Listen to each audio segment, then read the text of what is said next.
What is going on, RFL fans? Coach Chris Dunn here of the Sacramento Miners, welcoming you into the very first live Miners show. I promise you, I will come up with a better name for this as the offseason moves on. More than anything, wanted to get this out there, had been talking about getting the YouTube channel started for a while now. Felt like this was the right time after the draft, during the offseason, before the college series started, and certainly before the RFL season started. So really excited for this. If you have any questions, please, you can reach out. The show is live on our YouTube channel, Sacramento Miners RFL. You can also catch the show live on Twitter if you're following the team's Twitter handle, which is Miners RFL. Really a lot of good stuff that we're going to go into between now and the start of the season. One of the things that I'm going to start off this whole thing with is interviewing some of the recent draft picks from the RFL draft. One of the big focuses that I had going into the draft was to try and target user submitted players. I feel like I did a pretty good job of that. So I'm excited to get a chance to sit down and talk with some of those players. One of those players I will have on the show tonight, a little bit later on. For those of you that did not see already, second round, I want to say second round. I want to say it was my second round pick, but it really wasn't. And for those of you that were watching the draft, you know exactly what I'm talking about. He was a second round pick. He was the 7th overall pick in the second round. It was not my pick, but it turned out to be my player. And we'll get into a little bit more of how the RFL got turned upside down on draft day with that trade that went down. But before we get into welcoming Anthony Frye onto the show, I really just wanted to kind of break down, go over a little bit about the recap the 2021 season. Just some things that, if you guys have questions on the 2021 season, how things played out, by all means, you can put those questions out on YouTube and I'll be sure to get them on air. From my standpoint, I really look at the 2021 season and I'm thrilled. I really was thrilled. I came into this season as a brand new coach. Wasn't really quite sure what to expect from the league.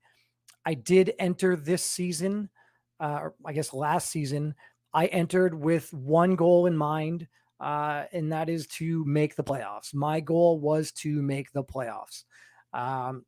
Then my stretch goal was to win the division. Not only did we make the playoffs, we also won the division.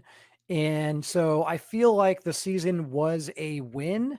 Now, that said, it does raise expectations a little bit for the sophomore campaign, I guess, for me, as we head into our second season. Some of the big bright spots from last season, I will say, Damon Emanuel. Look, you guys might not be aware of this, but Damon Emanuel led the ARC in rushing yards. Okay. No, he didn't make the Pro Bowl. No, he might not get all of the glitz and glamour as some of the other backs in the league, but he led the league in rushing yards. The biggest, I guess, detriment to him and his success was he didn't find the end zone enough. And some of that is on me. Some of that is on, proper formations, right players in the right formation at the right time. Those are things that are going to change. So I really look at the 2021 season as a success. It's very difficult for me to look back and think that winning the division, going 12-4, making the playoffs, most importantly, beating the San Antonio Dreadnoughts and knocking them off their division winning perch. Because those of you that don't know, Frankie and I have gotten into a little bit of a rivalry as the season went on and progressed, and certainly into the offseason. And now as we get prepared for the college season, it'll heat up even more. And then when the RFL season starts, I'm really excited about the rivalry that Coach Frankie and I have sort of developed in the ARC South. Now, all of that being said, last season was great. I'm super excited, really looking forward to the new season. Recently, there was some news that broke, and you may or may not have heard, but there is a possibility that the Sacramento Miners will not be the Sacramento Miners. We don't know exactly when that's going to take place. If you are following the league on Instagram or on Twitter, you have seen Smitty post. There are several teams that in a perfect world, they would be relocated. Not saying that he wants to relocate them because of any other reason other than the simple fact that in a perfect world, there would be 32 teams in the league and all 32 teams would be from a different city. I get it. I completely am on board with that idea. I do think that it's great to have 32 completely different cities in the league. That said, it's a little bit of a bummer because for those of you that were really big Sacramento Miners fans and were really on board and looking forward to supporting the Sacramento Miners, you may not have a long future in doing so. And that's unfortunate. When I took this team over, I relocated this team from Mexico City as the Conquistadors to Sacramento to become the Miners. And now here we are staring down the idea of possibly having to do that again. We don't know if that's going to come to fruition. We won't know anything really until the launch of Madden 22 and what that looks like and what the relocation options are and what the customization is like. But I do feel like even if that's not happening this coming RFL season, I feel like it will definitely happen the year after that. So hopefully we get one more year in Sacramento. It would be nice to have one more go around as the Sacramento Miners to see what we can do after winning the division, going 12-4. I would like to give these in the draft class that just came in. It would be nice. They were drafted as Sacramento Miners. It would be nice to be able to get them a season in the league, a season with the team, and just kind of see what they can do. Get that extra year of experience. And then if the team relocates, maybe we have a little bit of say in where that might be and what that team might become. But certainly looking forward to the new season. Although there is a lot of anticipation and a lot of excitement about what the 2022 season would look like, there are some things that you aren't going to see on the field in 2022. There are some players that you aren't going to see. And so a couple of the big names that are not going to be on the team in 2022, you've got Victor Middleton, wide receiver Victor Middleton, parted ways with him during the offseason, traded him to the Houston Voyagers. So he will remain in the ARC. Just wanted to go a different route. Felt like the number one and number two wide receivers in DeAndre Machiavelli and Buck Ulbrich are not going anywhere, at least for the next season. If not longer, we're doing everything we can. They will be free agents within the next 2 years, both Buck Ulbrich and DeAndre Machiavelli. So conversations will have to be had about what their future is like with the team. But really felt like in order for Victor Middleton, in order for him to succeed in the league, was probably better off going somewhere else. And also for us to be able to possibly get someone in that might fit our scheme a little bit better. I thought that was a good option to go with. And being able to get the draft pick from the Voyagers was nice. Also, it just gave us the ability to add a little bit more depth in our draft class. And I know Coach Baker, I see you, Coach Baker, out there. Coach Baker, obviously listening. We appreciate it. Very happy to have Middleton on the squad, hoping to develop him over the next 2 seasons. He's a good kid. He showed flashes for me last season. One of the big things that I didn't like that I saw from him was I saw some balls in the end zone get dropped. I saw some wide open catches over the middle get dropped. Those were some of the things that kind of led me to the decision that, you know what, maybe it's best to go a different route. The wide receiver 3 is not exactly someone that I need to be a superstar. They don't need to be that 90 overall type player, 80, 5, even 80 overall type player. I need someone that can come in and fit what I'm looking to do and what the team's looking to do. And I just felt like there was other options, especially with the depth at wide receiver in this draft class. And for those of you that watch the draft, I've been following the minors. Obviously, you know that we were able to go out and get Pavo Frederick. in the draft. And for my money, Pavo was arguably a top 3, certainly top 5 wide receiver in the college series last year. I think through the first probably 4 or 5 games of the college series, I had him as the number 1 wide receiver in the nation. I think as the season went on, we saw some other guys kind of break out. But Pavo was there. Pavo was there all season. We're super excited to have him. So I think he can step in and kind of be that Victor Middleton replacement. Another loss that we have this year, Rodnana. Rodnana was sort of that goal line power back. And I felt like, similar to the wide receiver position, there were a lot of running back options heading into the draft. And given the contract demands from Rodnana, I felt like it was in the best interest of the team. Again, guys like Dariantre Machiavelli, Buck Ulbrich, they're going to be free agents within the next 2 seasons. So I felt like it's probably not in the best interest of the team to lock in a guy like Rodnana on a 3 or 4 year deal at the money that he was asking, especially knowing that he's going to be behind Damon Emanuel. He's never going to see the bulk of the carries with the team. His best use case is on the goal line, 4th and inches, 4th and 1, maybe on a couple downs here and there when Manuel needs a breather. But he was just never going to be that guy that I could justify giving the contract that he was asking. So Rodnana will not be back with the team next season. Another name that will not be back, Luke Stokes.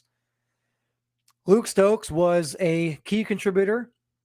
He was part of our dynamic linebacking core that's centered around AJ Pestock at middle linebacker and Anton Burley. Luke Stokes was a key guy. His contract got to be a little bit as such that I felt like if we were going to try to go out of our way to bring back some players in the future, that it was going to make sense for us to try to shed some money on the books. Again, acquiring additional draft picks meant we were going to have more draft picks coming in, and hopefully those players are going to be with the team longer, more long-term. And so I felt like freeing up some cap space was going to give the team a good opportunity to not just bring back guys like Ulbrich and Machiavelli when they become free agents, but also put us in a good position to lock up a lot of these free agents. I'm sorry, not free agents, draft picks that came in their 3rd, 4th year and 4th, 5th year in the league once they become free agents. So Luke Stokes will not be gone. He was actually traded for a pair of 2nd round picks. And I'll go over a little bit more of the draft and what those picks turned into. But I'm really excited with the return from Luke Stokes. And then the other guy that won't be back that's kind of a key contributor was Lincoln Matthews. Lincoln Matthews won't be back. He was the starting right end. Defense was a really big priority for me as I headed into the draft. The loss of Lincoln Matthews meant that I was going defensive end in the 1st round. I had TJ Metcalf number 1 on my board of defensive ends. I did not for any second think that I was going to be able to get TJ Metcalf at 17 overall. I made a trade to get from 24 to 17 in an effort to try to give myself a better chance at getting him. I still didn't think that it was going to happen. I had conversations with several teams inside the top 14 to try to get a little bit closer to the front, was unsuccessful in doing so. Had several conversations with some of the CPU Smitty-owned teams, was unsuccessful in doing so. Ended up working out great. TJ Metcalf fell to us at 17, and we'll see how that plays out. I didn't have to give up any additional draft capital in order to get him. I got the guy that I really wanted in the 1st round anyway. So those are kind of the big losses as we head into the 2022 season. Now, if you want to think about some of the things that we're gaining, some of the key acquisitions, who are some of the new guys as we head into the season, there's really only 2 big free agent targets that I'd like to talk about. One of them being Mason Rogers. He was a 75 overall middle linebacker. The big thing that I like about Mason Rogers, he has 89 speed. For those of you that don't know anything about the way that I like to coach the game, the way that I like to play the game, I want all of my linebackers to have speed. So for me to be able to acquire in free agency and not have to give up a player, not have to give up any draft capital to go out and get a linebacker with 89 speed, that's a big, big deal for me. That's a big win. I'm really excited and really looking forward to what Mason Rogers can do. I do plan on reducing some of the workload from AJ Pestock. Mason Rogers could fit in and take some of those snaps from AJ Pestock. But I also like Mason Rogers and the possibility of moving him to outside linebacker because, again, Luke Stokes is gone. So I do have that hole, that vacancy at outside linebacker. And I think with his speed, he could be a very good option at outside linebacker, thus locking Pestock into that number one middle linebacker spot, which he is and will remain at. And then also giving middle linebacker reps to Kenny Forrester, who Kenny Forrester was taken with the 12th pick in the second round. So I'm really looking forward to giving him an opportunity to see the field right away as a rookie. So those are the two big names in terms of free agency that are going to be joining the team in 2022. There's a couple other guys. I brought in an offensive lineman to help bolster the offensive line a little bit, provide a little bit of depth, move some guys around, move some guards over to tackle, see what they can do to try to shore up that offensive line. But for the most part, Mason Rogers and the other one was Tomas Fitzgerald. Sorry, I didn't really get into Tomas Fitzgerald.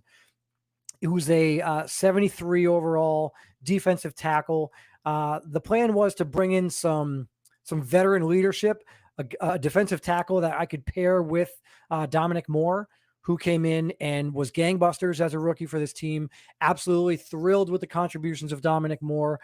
I'm really excited to see what he's going to do in his second year in the league, but really wanted to bring in a guy like Fitzgerald. He's got 90 strength, but he's also got 76 speed. And so for a defensive tackle to have that kind of speed, I'm a little excited there. But he's also got 82 block shed. So the combination of speed and block shed with a guy who's not going to be on the field every down. So I'm not worried about his endurance. I'm not worried about his stamina. He should be at full health, full 100% every single play. And so I'm really excited to see what he can provide for that defensive line also. So Mason Rogers, Tomas Fitzgerald, those are the two big guys in terms of free agency that the team was able to bring in. And then obviously you look at the draft, right? And so I talked about TJ Metcalf, and he was our first overall pick, 17th overall. We went TJ Metcalf. And then that was it. That was the only pick I had in the first round. I was hoping to try to get additional first round picks, was unable to do so. Was, however, able to acquire 3 second round picks. Was really looking forward to those second round picks, especially when I saw at the end of the first round, what the talent was like still out there. So I was really excited when I saw some of the guys that were out there. Went into the second round and had 2 players. I had 3 players really at the top of my board as the second round started. One of them went early in the second round. Mitch, you know who you are. Mitch, you know who that player is. He was up there, and I had my eyes set on him. And then the other 2 guys, Kenny Forrester was one of them, who I was able to get with the 12th overall pick. But the other one, who I wasn't able to get, or so I thought, because he was drafted 7th in the second round to the Oklahoma City Bisons, was Anthony Frye. Anthony Frye was my number 1 tight end heading into the draft process, all throughout scouting process, draft, combine, all of it. Anthony Frye was my number 1 tight end on the board. I was really looking at him. I had 3 second round picks. I was hoping to get Kenny Forrester and Anthony Frye. It turned out Anthony Frye went before I was even picking in the second round. Then, the Oklahoma City Bisons turned around and drafted another tight end they drafted 2 tight ends. I swooped in immediately, offered 2 third-round picks to acquire Anthony Frye. We've never seen a trade on draft day during the draft And we saw one. We saw one for the very first time in RFL history. You saw a trade being made on draft day. I was able to acquire Anthony Frye for the 24th pick in the third round and the 26th pick in the third round.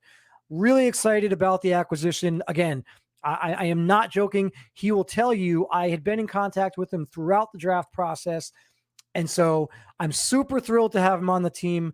But even more than that, I'm super thrilled to have him on the show right now. Anthony Frye, welcome to the show. How are you doing, man? Good, real excited to be here. Real excited to see the league taking the next step towards the next season. Ready to be a part of it. All right, so I know you were listening. I know that we've been over this. What was it like for you leading into the draft? Like, give me the, I guess, the 2 weeks or maybe the week leading into the draft. What was that process like for you? It's kind of, you're a little anxious because, as a tight end, it's not like the sexy position that's grabbed early or sought after early.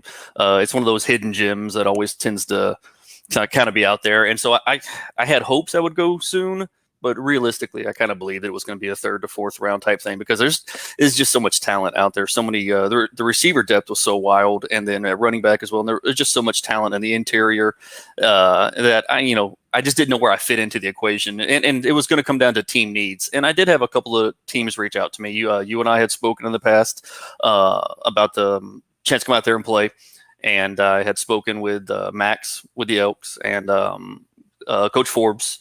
The Voyagers had heard I'd heard they said my name before, so I knew there was teams with interest, and where I landed was going to be who knew what. But I was eager getting into it, and it ended up being a pretty wild, eventful evening for all told. Yeah, I mean, I did not anticipate. I was sitting here in the war room. I was really upset. I was vocal. I was vocally upset when the Oklahoma City pick came in and saw that you had been selected 7th. I thought for sure that given our conversations and given some of the other tight ends that were out there, that maybe you were going to be available for me towards the end of the second round, because I did have I had pick 12, I had pick 17, and I had pick 24. So I was certainly hoping that I was really hoping you were going to still be there at 24, but even if you were there at 17, I probably would have reached and got you at 17 anyway. It didn't work out. In the long run, it ended up working out. So super excited to have you on the team.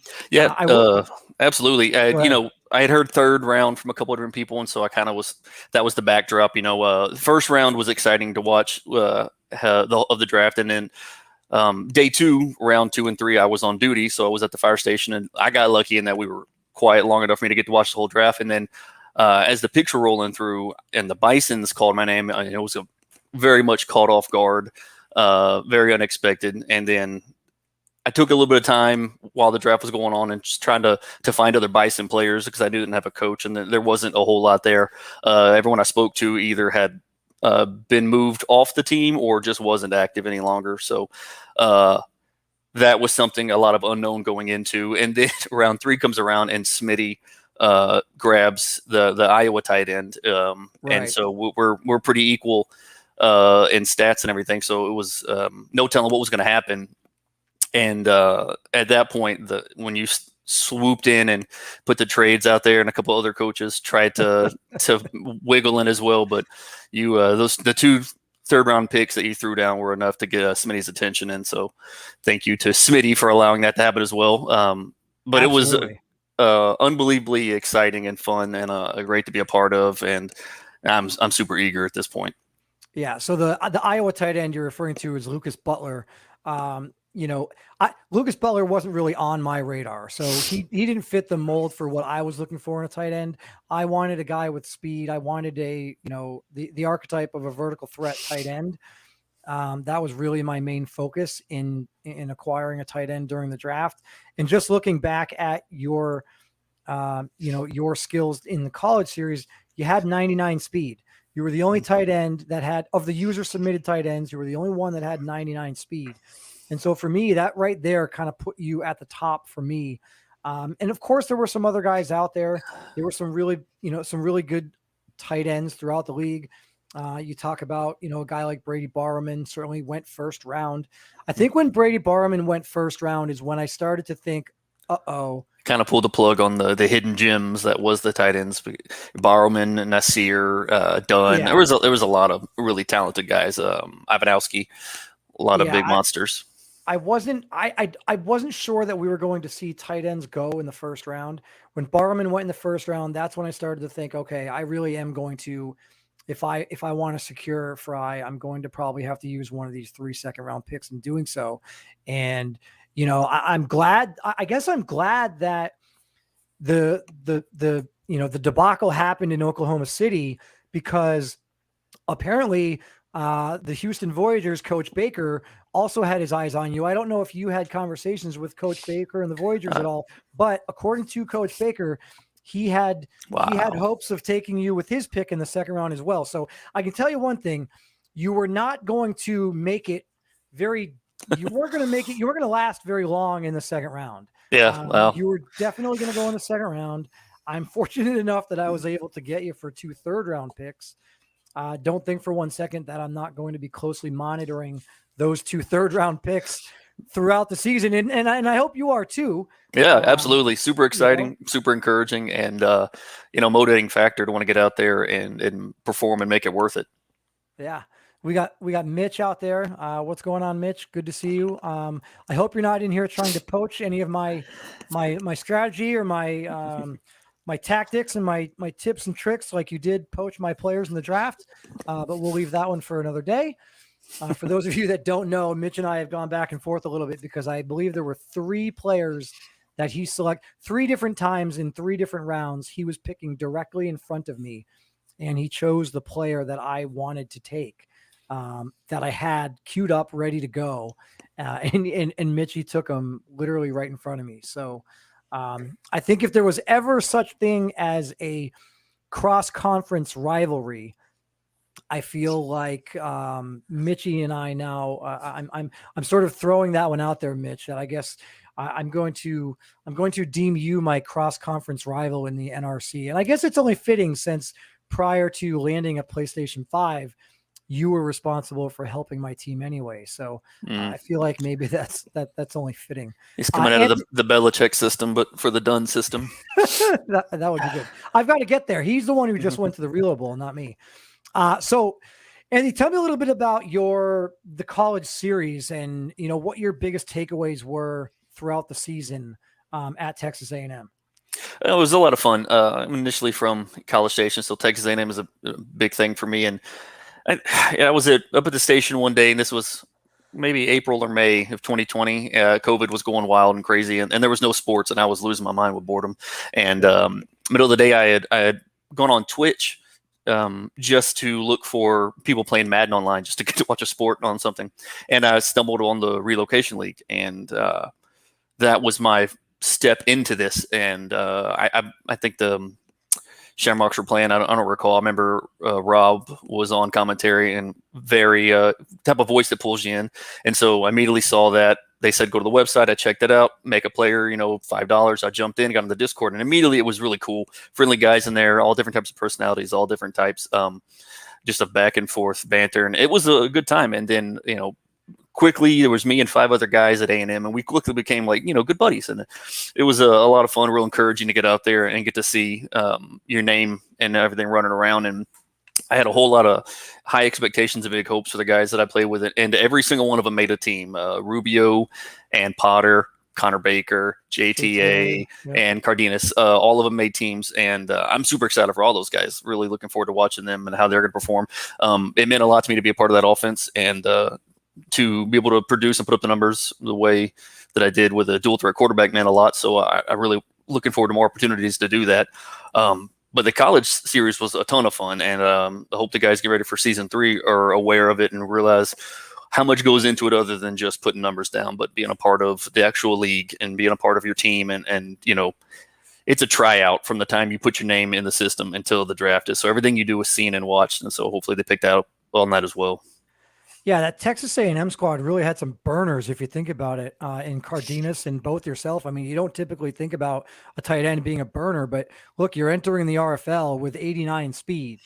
And so, yeah, I'm going to go out here and say that you're a burner. So JTA certainly had some weapons to throw to. It is nice to see, have you had a chance to, now that you've all been drafted, now that you're all going to be entering the league, have you had a chance to kind of interact with them at all since the draft? Yeah, Or anything? we were constantly in contact leading up to the draft, and then during the draft, and then since the draft. Everyone on the team they went to, Baker to the Elks, JTA to the Crusaders. And everything. It's been awesome and exciting to watch and see them and see the stuff they're putting out on Twitter and Instagram and all that. So it's good to see everyone moving forward on the next step, but at the same time, everybody remembers where we all came from. From fighting Texas Aggies in College Station. Looking at the college series as a whole and what it's going to look like, the rookie class is going to look like in the RFL next season, is there any player, obviously outside of Texas A&M, because those are your boys, is there any player or maybe a couple players that you watched throughout the college series that you are now really excited to watch in the RFL and kind of see what their career looks like? I really was really stoked to see where Amir and Perkins ended up. I felt like those guys were going to be day one impact type of people. I'm excited. Machiavelli, I felt like was, at least when I watched him and when he played us, he was murdering people with his speed and a deep threat. And so to see where QPOC, how he's going to do is exciting. I begrudgingly admire Boley Jack. He had his 3 touchdown game against us and just embarrassed our secondary. But I really think he's going to do well with the Cougars. And so I'm excited for a lot of the players that you get to see on a regular basis and get to see them step up, and all the different defensive players. Where we'll see Taylor, how much he gets his hands in quickly, and Reed as well. So there's a lot of guys I'm really looking forward to watching. I was a little bit throughout the draft process and kind of putting the draft board together. Obviously, you spend a lot of time looking at the attributes from the college series. You spend a lot of time looking at the stats from the college series. And one thing that I feel like, could have, I guess, overshadowed you as that number one tight end. Like I said, I had you as the number one tight end on my board. There's no other tight end that I would have taken. And so for me to be able to get you with those 2 third-round picks in a trade was fantastic. But if you look at your stats and just the stats, and that's what a lot of people do, right? A lot of people just look at the stats and that's all they have to go off of. You had 60 catches, which was 5th among tight ends, just among tight ends alone. So it wasn't like you led the nation or were top 3 in the nation in catches. Very easy to sort of gloss over. Yeah. In terms of receptions, you were also 5th in yards. You had 647 yards. Nothing spectacular, not, knocking the doors down. And then total touchdowns, you only had 2. So again, the counting stats, right? The surface stats, the dry numbers, the real deal, no emotion numbers. Those numbers didn't jump off the page. And so I think that maybe that sort of maybe had you a little, I don't want to say forgotten, because obviously you've seen from Mitch and from myself and from Forbes and from Coach Baker, you weren't forgotten. Like, you weren't going to get past pick, 15 or 17 in the second round. But I guess it just goes to show, like, is there anything that you would say to the incoming group of college series prospects that might sort of give them a little bit more hope and optimism in terms of, don't be the guy who just looks at stats? What would your message be to those guys who all they do is look at stats?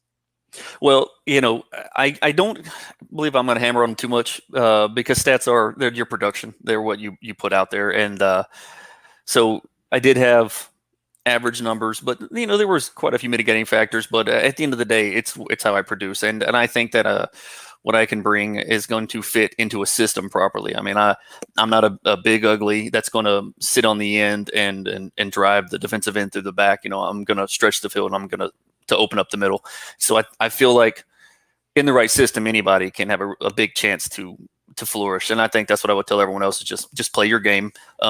You're on the team you're on now, work, play as you are, and then the coaches are going to see where you're going to belong. You're going to get put in a system where you should be.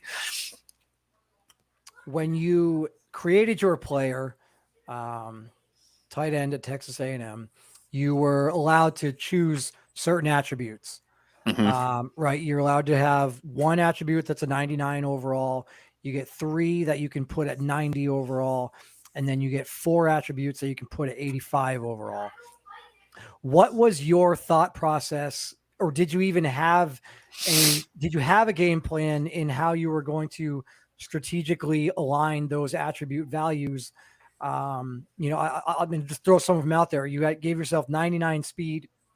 Your 90s were agility, catching traffic, and catching. And then your 85s were acceleration, short route running, mid route running, and deep route running. Take me through your thought process in doing so, in giving yourself those values as a tight end. What were you thinking there? Yeah, I in my world of football, and when I'm playing Madden, I prefer an athletic tight end that's going to get out in the middle of the field and make plays. And I feel like a lot of times you can find monster wide receiver threats at a tight end position with tight end size. And so I put in 99 speed. I believe I got nerfed back to a 96 speed, being just because to be more realistic with someone that tall and that large and moving around. Yeah. But my entire game plan was to be a tight end that was too big for the linebackers or too fast for linebackers and too big for safeties. I just wanted to be a guy that was kind of a problem. I didn't mind drawing over the top, having a guy that draws safety coverage over top, which, would leave guys like Cardenas to blow the top off like he did so many times. So, right. My whole goal is just to be a weapon and a threat and an asset whenever's ready, whenever's needed. I wanted to be the security blanket for any quarterback. So heading into the draft, obviously I had my projections. I looked at everything and I sort of put some projections out there on my draft board. I had projected you to have 88 or 89 speed. I projected you to have 87 or 88 acceleration. And I projected 84 agility. Those were the 3 things that I sort of projected that I could realistically project, sort of just based on really just based on a lot of the combine numbers. You can kind of get a feel for what some of those projections might be. So I had you pegged for 88 or 89 speed. You come in with 89 speed. We'll kind of pull up your draft card here for everyone to see at home. You come into the league, you've got 89 speed. What you don't see on here, just a couple of the other ones that I will, I'll tell you, I had you pegged for 87 or 88 acceleration. You came in with 85 acceleration. So again, I wasn't far off, a little bit lower than I would have liked or had originally projected, but I thought you were going to be somewhere in the mid 80s for agility, and you actually came in agility wise at 90. So again, it'll be really exciting. Like you mentioned, making plays over the middle, fast tight end, being able to get past the linebacker, manipulate the linebackers, find those open seams. I'm really looking forward to what that might look like. Do you have any expectations for yourself? And obviously a lot of this is dependent upon, what the play calling and the scheme and all that stuff. But do you have any, as a rookie entering the league, have you thought about any particular benchmarks or things that you would like to accomplish for yourself as a rookie? Nothing numbers wise, because there's really no telling how Jimmy Bean and I are going to work as a tandem. There's no telling what the systems are going to work, what defenses are going to throw at us. So more than anything, I want to be there and be available. I'd love to produce. I'd love to lead in receptions. Bean did last year. I feel like I can do the same thing. I'd love to get out there and be that third and long security blanket for Chumlee. So numbers wise, I just want to produce, as much as I can. Certainly looking forward to production. It was a big goal of mine heading into this draft to get a second tight end that fit the scheme, that fit the mold of what this team was looking to do moving forward. Certainly we were able to do so. not only were we able to do so, but we were able to do, I mean, there's, look, let's be honest. There's probably 3 or 4, maybe 5 tight ends in this draft class that would have given me the ability to say, okay, you know what? I got that second tight end that I can use. I got that guy. But for me to be able to go out and get you, as I said, super excited, really looking forward to it.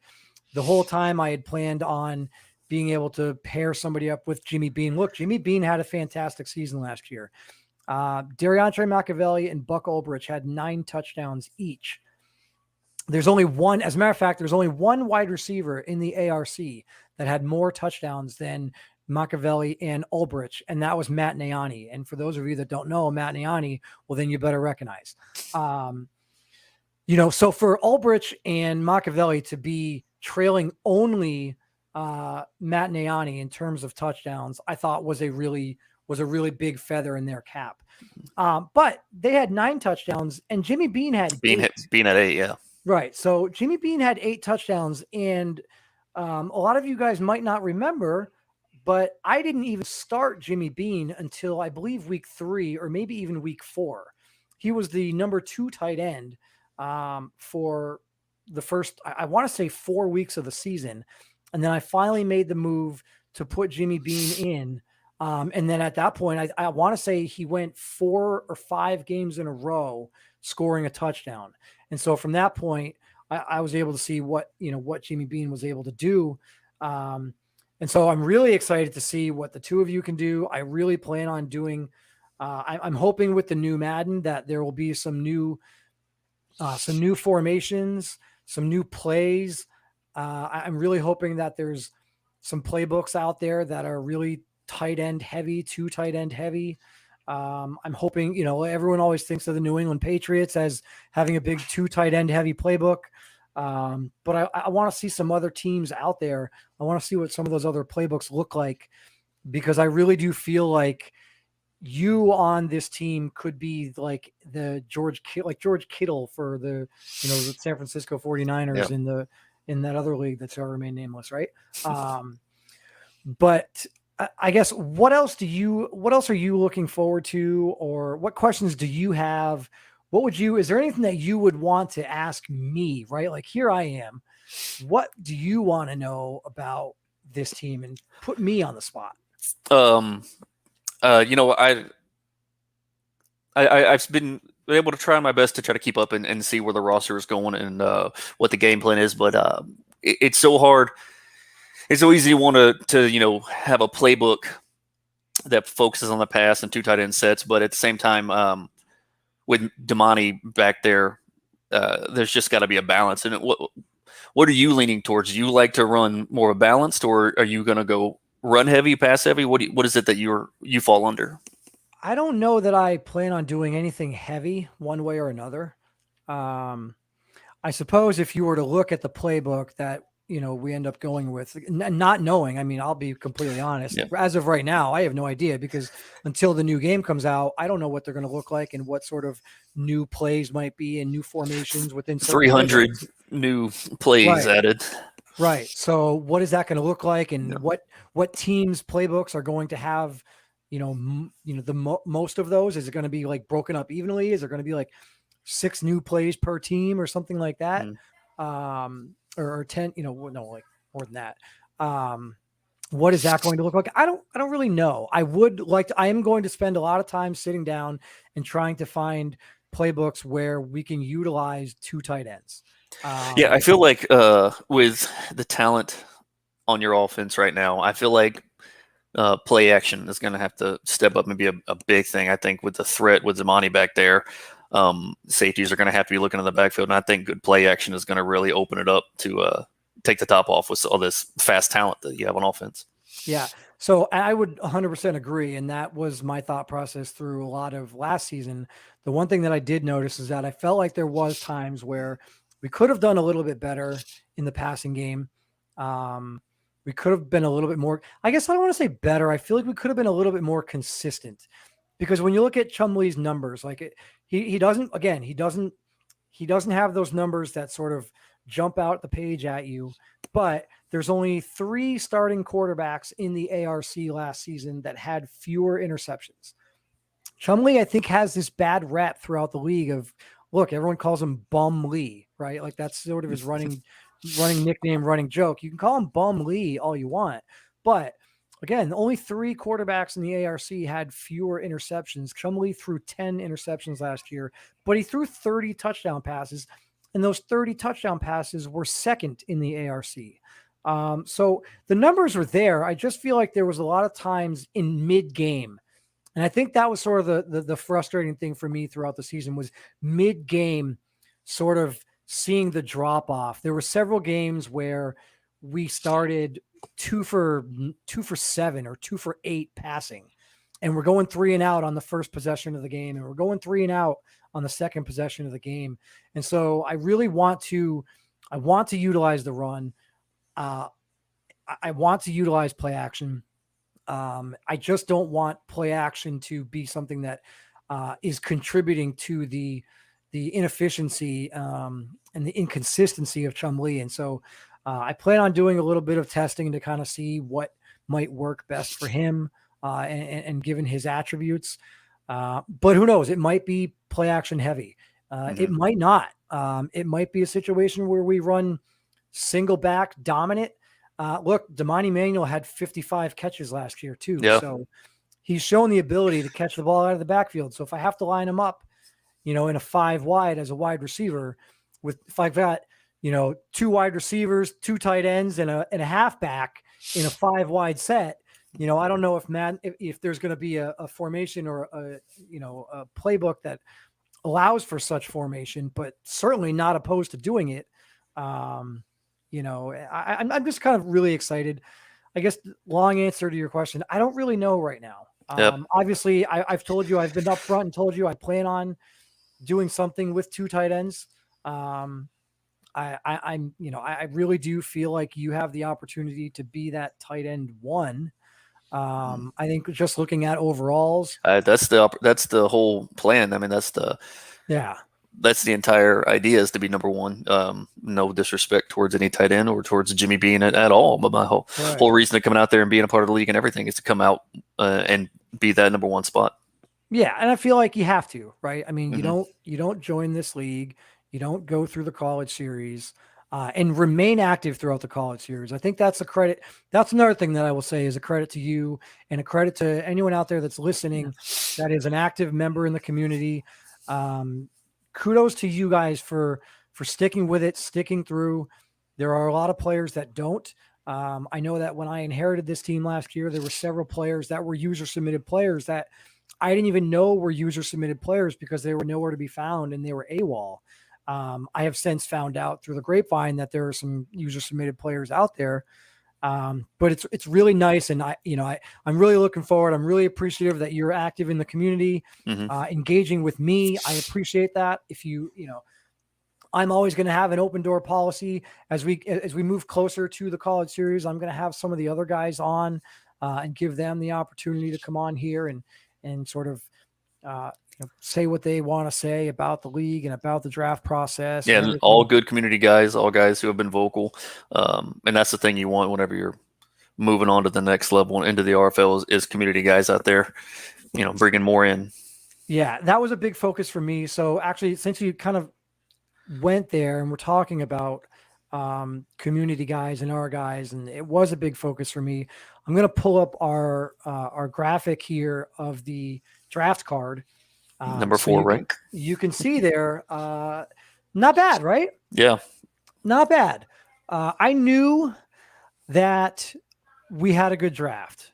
I was not, when I sat down to watch this podcast, I knew that one of 2 things was going to happen. Either the Miners were going to be in the top 10 or I was going to be vocally frustrated.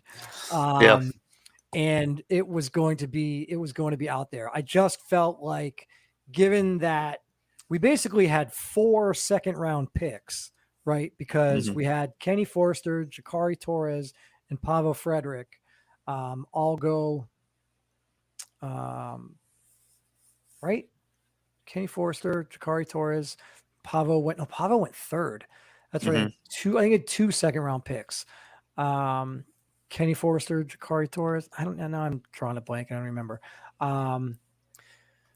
But just knowing the quality of players that we got in the draft, the fact that in the 7th round, I was able to nab a 70 overall.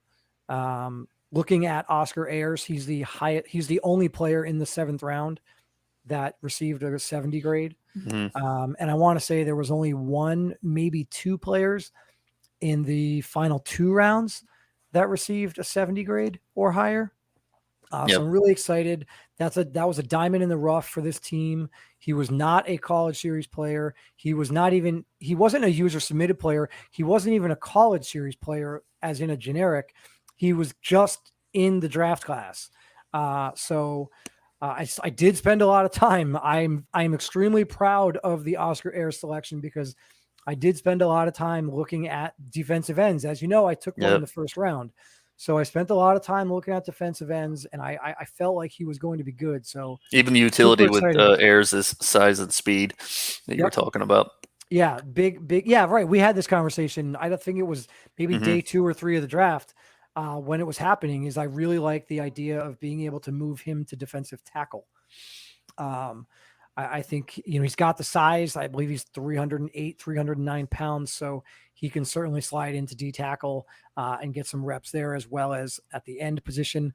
I don't know how many reps he's going to get at the end position because between TJ Metcalf and Xavier Beckford coming in as rookies and then also having Antonio Griggs, who's certainly a mainstay and the superstar at end.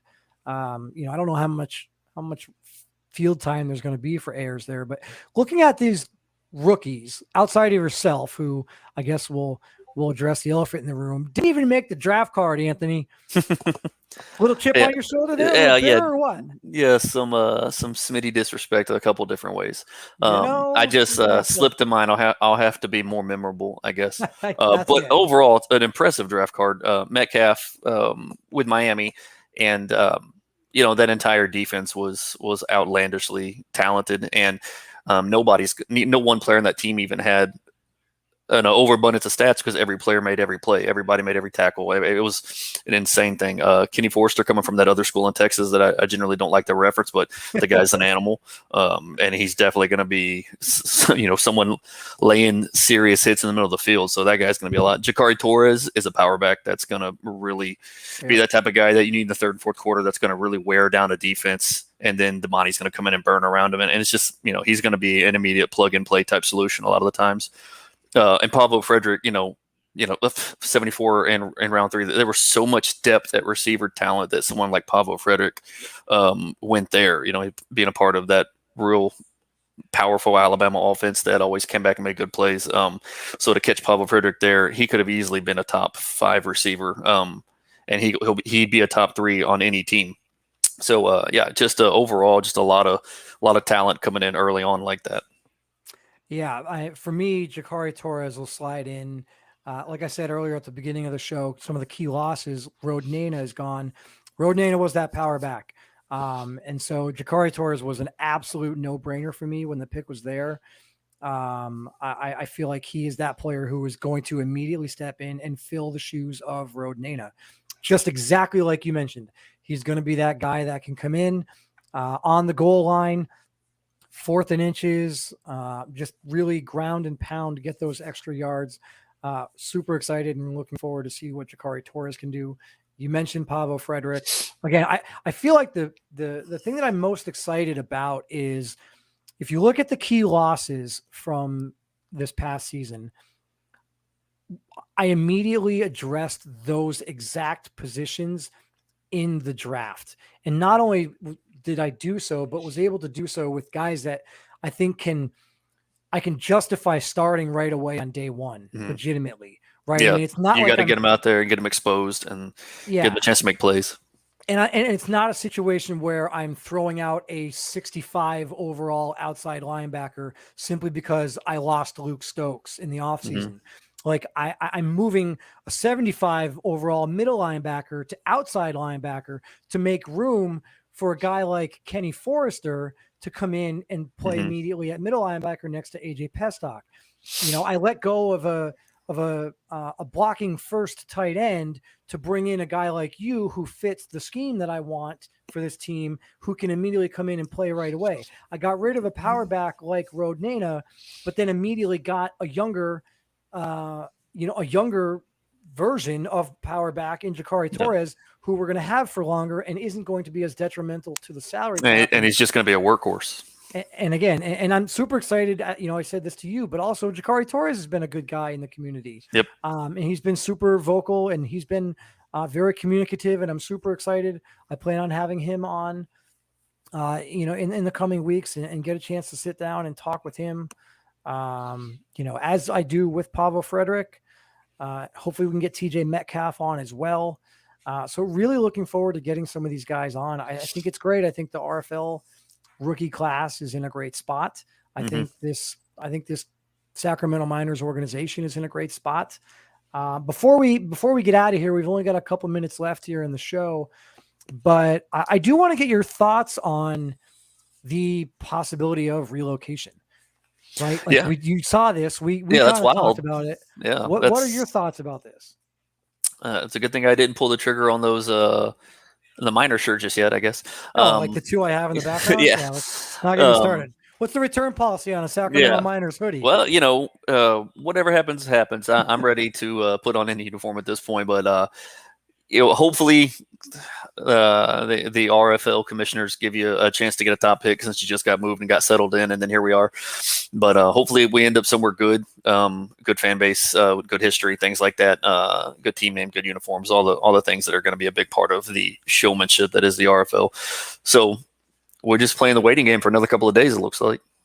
Yeah, I mean, the game's not out until what I believe the 18th. You can download it. Maybe you get the 3-day early. If you purchase the Dynasty pack or whatever it is, you can get it a few days early.